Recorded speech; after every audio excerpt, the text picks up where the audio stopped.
Hi everyone. So I just had the shortest match that I've ever had as Hunter and I just want to show you guys. It's about 3 minutes long. I'm gonna show you guys the process and how it happened. I was playing Geisha on Moonlit. I want to start by saying do not give any shit to these survivors in the comments. It's kind of not their fault really at all. You know, like mistakes happen to all of us, bad play happens to all of us, and to some degree I don't blame them for this at all. So first chase is Florian. I dash up here thinking I'm gonna get, an early hit, but then I got a terror shock because he was on the train, which is kind of like that I don't think that's like immediately bad. It's a very early down, yes, but I think if he had waited for me to hit him first and then go on tram, it would have been a better position, but that's what happened. Which is kind of okay. He might have panicked, you know what I mean? Or maybe it was just like, he was already locked in. But I do my usual camp. I place a butterfly. I have tinnitus and I'm looking around as you can see and I don't see anyone, so I'm a little confused, like, hey, what's going on? No one's here. Why is someone here? But there's no ciphers nearby that have been like done in this time because I chased him on the coaster and I see Fire Lady. I see the straight trail and I'm thinking that's not Fire Lady. Like that's got to be like a delay, right? Um yeah, I get the terror shock on her too because after I drop down, obviously, I think she forget that Geisha drop hit, like, doesn't have attack recovery. And then I manage to hit her again and I get the terror shock. It's five ciphers remaining and Florian's over half, so like he's dead on chair at this point. I pick her up because I think I see Perfumer in the distance, yeah. So I go to chase Perfumer with Farrah Lady. I get the hit, I bring her back to chair, and then I get the down on Florian, which means, like, he's my elimination now. And Perfumer is half health, Farrah Lady's on her first chair, and please notice I have Blink, so I use it to get the Perfumer. And then I pick up the Florian, I go to, get him on chair because he's an elimination now. So that's what I do, and yeah, I put him on the chair and he spins and he flies, and then I go back to I'm a liar. I look around for a bit, apparently, and then I go back to the chair. I played this like 20 minutes ago. Sorry, it's fuzzy in my head. And then I decide to chair her, and she's not struggling. So I'm thinking, like, by this point, like, the team probably gave up because I thinking, like, these guys had matching username. So I'm thinking, like, maybe they're, like, talking in voice call, some of them. Or pinging each other, and then, yeah, female dancer, of course, gives up, and that's okay. Um, and that was the shortest Hunter match that I've ever done. Um,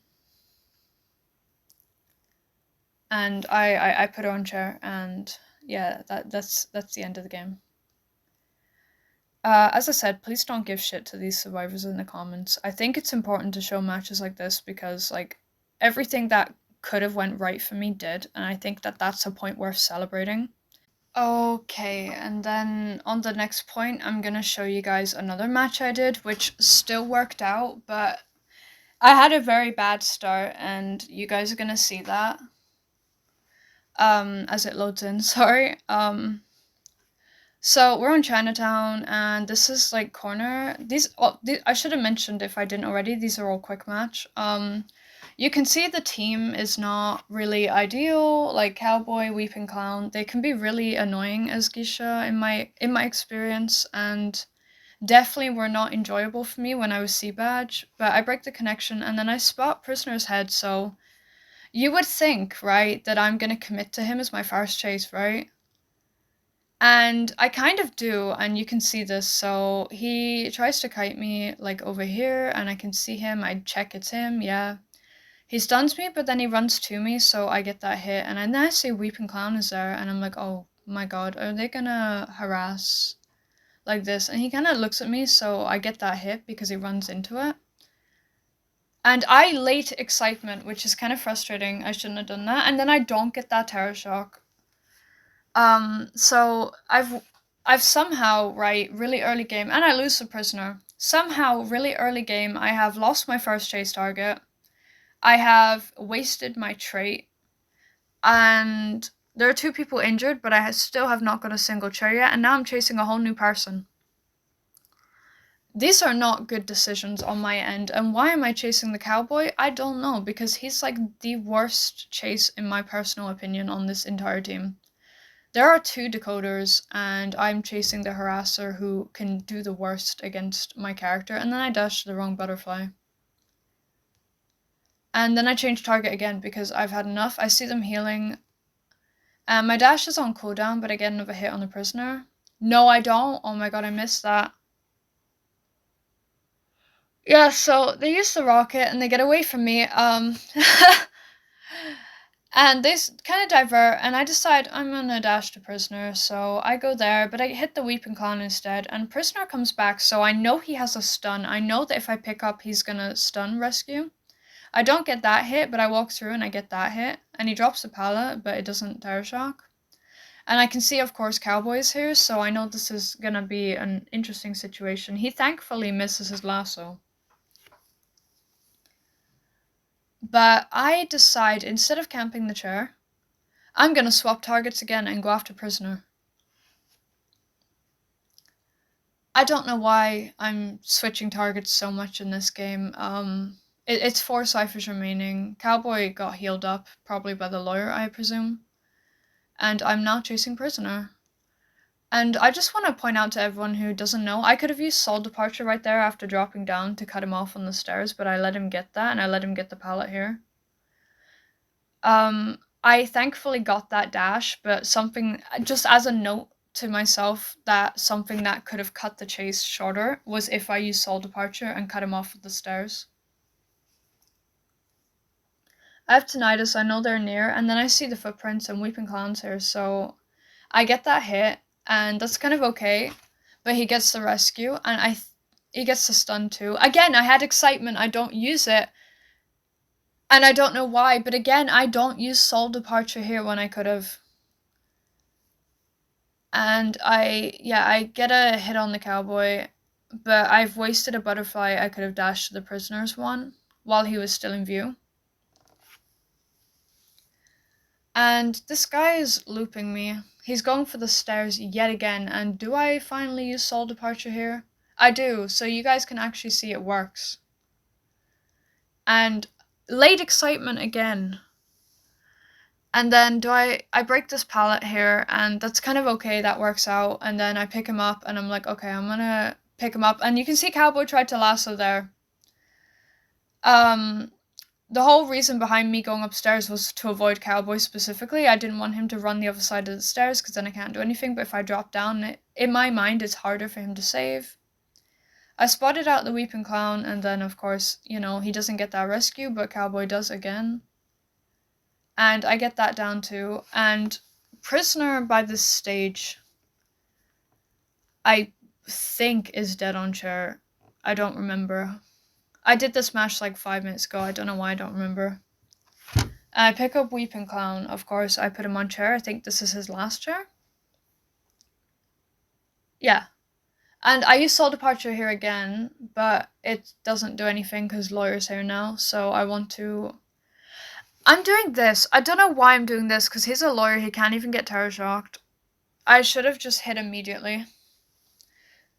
It's just, like, from a technical standpoint of what I could have done better, it's a huge waste of time. But I did get the lawyer down. I don't chair him. I go after the Weeping Clown, because he's my dead-on-chair target, so that butterfly was kind of iffy, but I continue pursuit. Which... yeah, I charge attack here, but I don't have the trait I do on Mary, which is speed, but it's okay because he runs back into me, and now I'm gonna put him on chair and he's gonna die.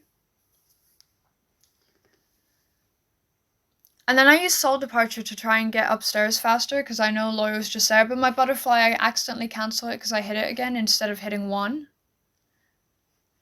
And then I continue pursuit on the lawyer. I swapped to Blink, which I think is actually the best decision I've made this whole game, because it allows me to camp dungeon easier. And yeah, I continue pursuit on the lawyer. Ciphers aren't really being done at all, so I kind of know that Cowboy's in a chest at this moment. I dash in there and then I get the hit. I check ciphers. They're not being done, so I know at this stage Cowboy's in a chest or he's, tapping them. But I also make sure to check beforehand that dungeon was there too as I was walking up to the chair, so I know dungeon is where a lawyer is and I can leave the chair and check tinnitus. I know there's a chest spawn up here, so I go to check that and that's where the cowboy is, and that's how I secure a win on this match. And they surrendered. And I just wanted to show you those because I figured that those matches were worth showing. That, hey, look, like, people can have rocky starts, it's kind of normal, and then here's a match where I really was not doing well at all at the start, but I managed to tie things up in the end. Sometimes we rebound from our mistakes, sometimes we don't, and that's okay, but as long as we can recognize where these mistakes were made, that is all that matters, because then we know what to do better for next time. So I hope that all of this makes sense. Yeah, so as I said, no hate to any of the survivors in any of these matches because we all have mistakes, we all have weak moments, we all have moments where we do stupid shit or where we try something and it doesn't work for us. And for me, it was definitely in that second match early on where I couldn't decide who I wanted to chase. I couldn't decide who I wanted to commit to.